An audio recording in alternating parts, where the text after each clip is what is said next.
پھر ان کا ہاتھ یوں دکھا کے فرمایا کہ بچوں کو حلال کھلاتے ہوئے حلال حلال حلال، رشوت، سود، چوری، ڈاکہ، حرام یہ نہیں، حلال۔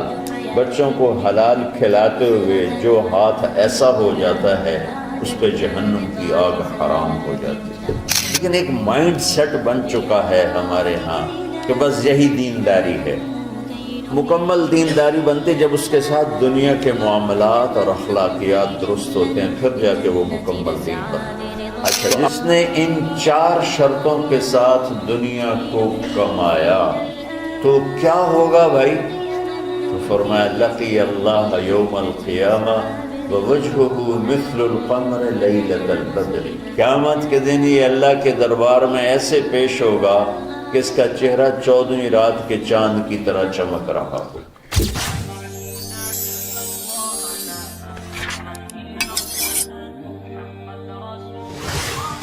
من طلب الدنیا حلالا، جس نے دنیا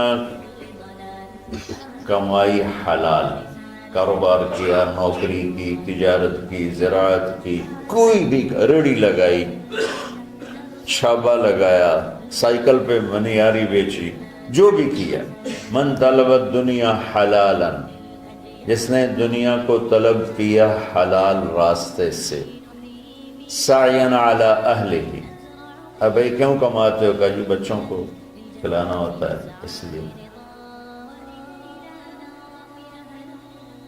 تعطفا علی جارہ، کیوں کماتے ہو؟ کہ جی کچھ اللہ کے غریب بندے ہوتے ہیں ان پر خرچ کرتا ہوں۔ استعفافا عن المسئلہ، کیوں کماتے ہو؟ کہ جی کسی سے سوال نہ کرنا پڑے۔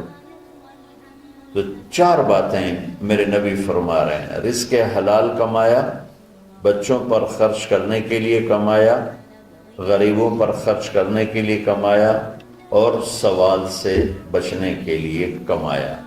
اس میں کوئی نماز، روزہ، حج، زکوٰۃ، تہجد، تبلیغ، جہاد کا کوئی ذکر ہے نہیں۔ اچھا، جس نے ان 4 شرطوں کے ساتھ دنیا کو کمایا تو کیا ہوگا بھائی؟ تو فرمایا لقی اللہ یوم القیامہ ووجہہ مثل القمر لیلۃ البدر، قیامت کے دن یہ اللہ کے دربار میں ایسے پیش ہوگا کہ اس کا چہرہ 14ویں رات کے چاند کی طرح چمک رہا ہو۔ اللہ نے ہمیں ایسا دین عطا فرمایا۔ حضرت سعد بن معاذ رضی اللہ تعالیٰ عنہ آپ کی محفل میں بیٹھے ہوئے تھے تو وہ دہاڑی کرتے تھے، مزدوری کرتے تھے اپنے باغ میں خود ہی۔ تو آپ کے ان کے ہاتھوں پہ نظر پڑی تو ہاتھوں میں مزدوروں کے نا ہاتھ سخت ہو جاتے ہیں، بہت ہارڈ ہو جاتے ہیں، وہ کسی چلا چلا کے ہاتھوں سے کام کرتے۔ تو آپ نے دیکھا تو ان کے ہاتھ بڑے سخت۔ آپ نے ان سے پوچھا سعد یہ تیرے ہاتھوں کو کیا ہے؟ کہ یا رسول اللہ خود ہی مزدوری کرتا ہوں بچوں کا پیٹ پالنے کے لیے، تو وہ کام کرتے کرتے میرے ہاتھ ایسے ہو گئے ہیں، ٹھیک ہے،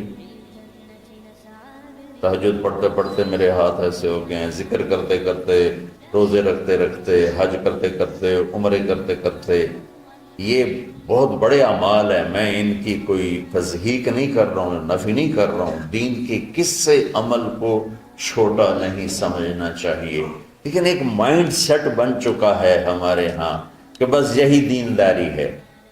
یہ کوئی عمرے کر رہا ہے، کوئی حج کر رہا ہے، کوئی دیگیں چڑھا رہا ہے، تو اس کو دینداری ہے بھی صحیح، اس میں بھی کوئی شک نہیں، ہے بھی صحیح، لیکن ادھوری دینداری ہے۔ مکمل دینداری بنتی جب اس کے ساتھ دنیا کے معاملات اور اخلاقیات درست ہوتے ہیں، پھر جا کے وہ مکمل دین بنتا ہے۔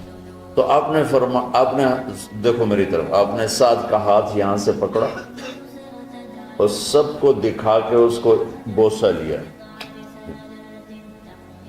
پھر ان کا ہاتھ یوں دکھا کے فرمایا کہ بچوں کو حلال کھلاتے ہوئے حلال حلال حلال، رشوت، سود، چوری، ڈاکہ، حرام یہ نہیں، حلال۔ بچوں کو حلال کھلاتے ہوئے جو ہاتھ ایسا ہو جاتا ہے اس پہ جہنم کی آگ حرام ہو جاتی ہے۔ وَكَذَلِكَ جَعَلْنَاكُمْ، بولو، امتاً، ہم نے تمہیں معتدل، اعتدال والی دنیا امت بنایا ہے، نہ دنیا میں ایسے لگو کہ دین برباد ہو جائے، نہ دین میں ایسے لگو کہ دنیا معطل ہو جائے۔ اس لیے میں نے ایک حدیث پڑھی تھی، آپ نے فرمایا کہ دین میں غلو سے بچنا۔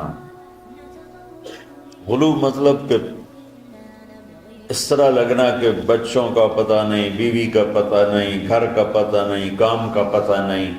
یہ عیسائیت میں تو بزرگی ہے، ہمارے دین میں بزرگی نہیں ہے۔ یہ انتہا پسندی ہے۔